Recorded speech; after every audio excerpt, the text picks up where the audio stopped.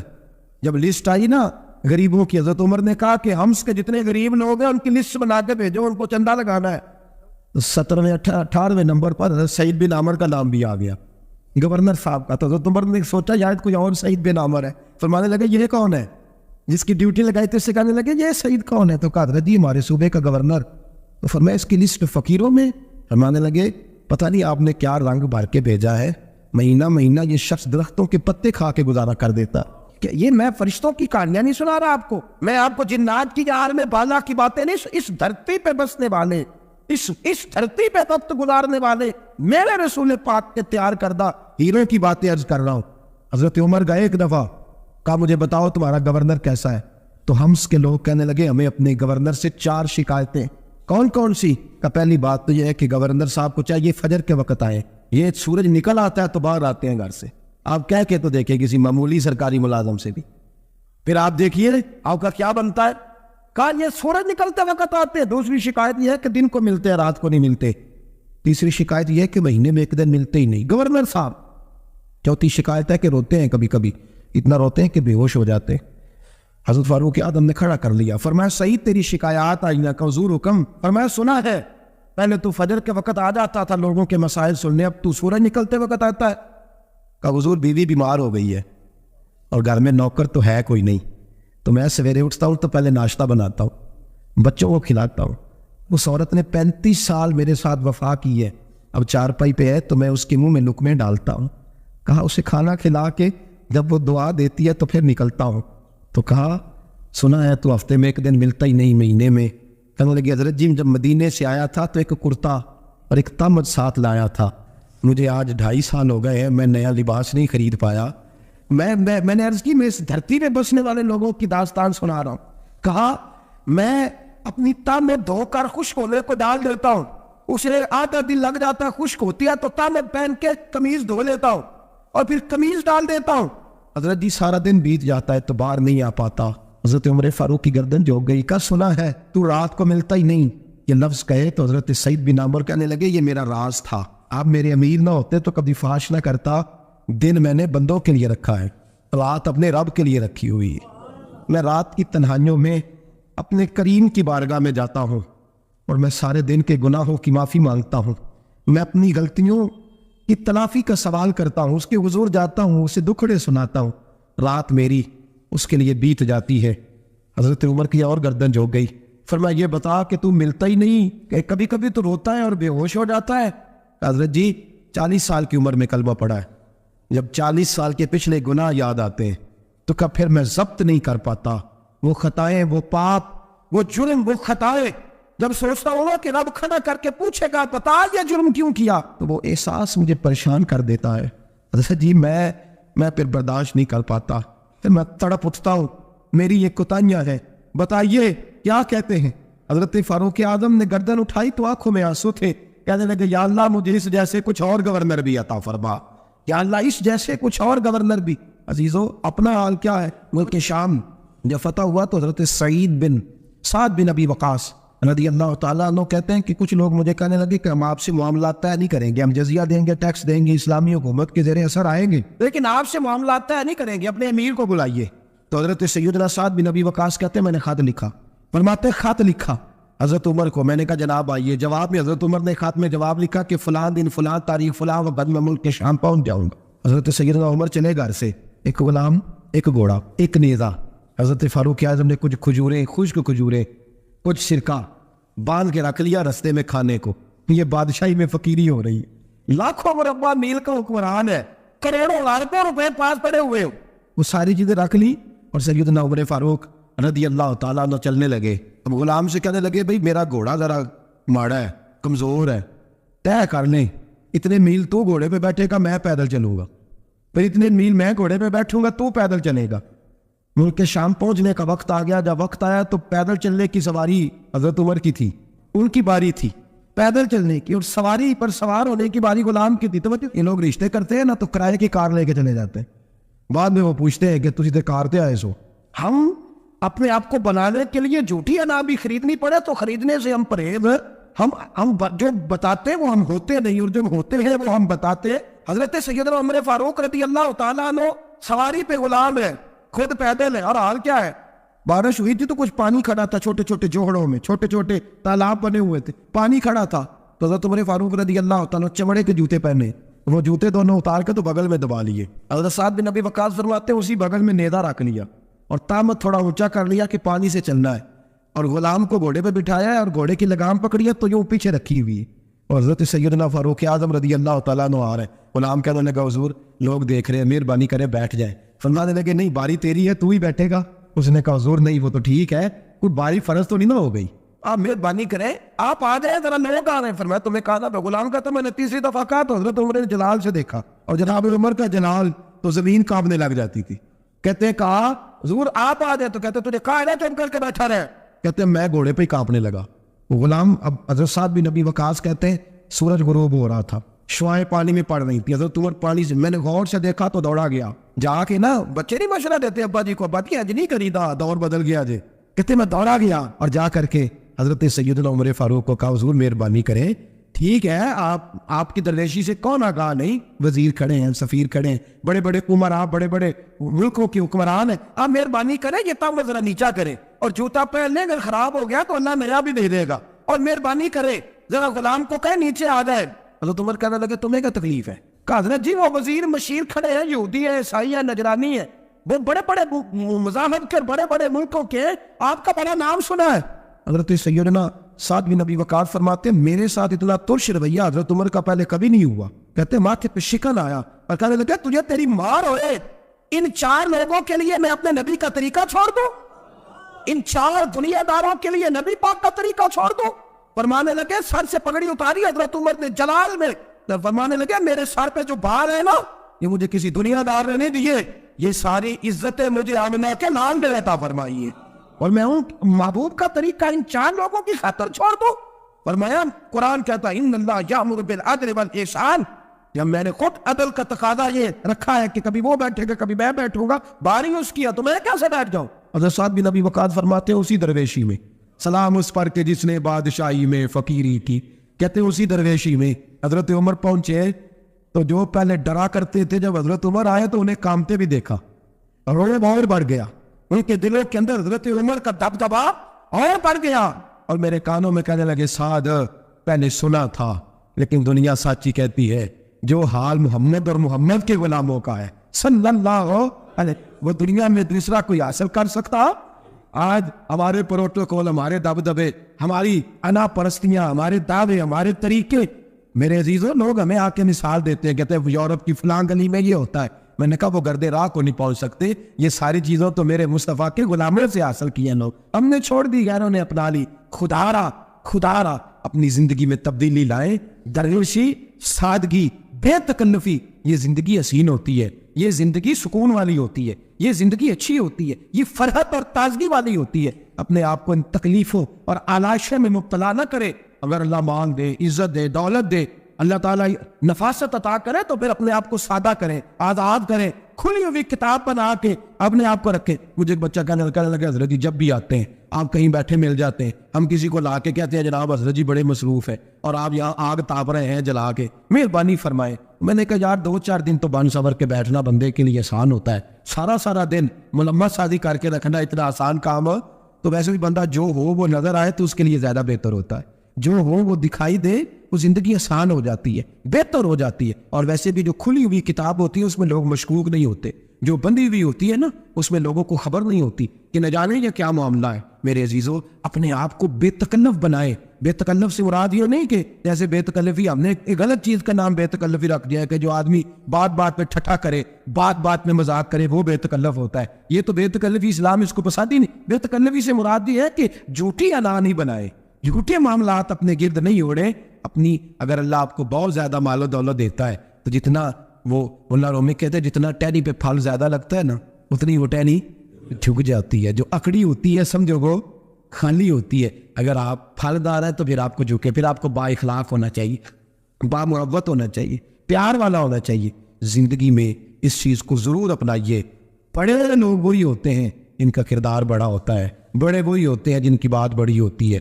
کوئی باتوں سے اور پروٹوکول سے کبھی بڑا نہیں ہوتا. ہمیشہ مدحت خیر الانام میں گزرے، دعا ہے یوں اور درود و سلام میں گزرے. آخر دعویٰ الحمدللہ.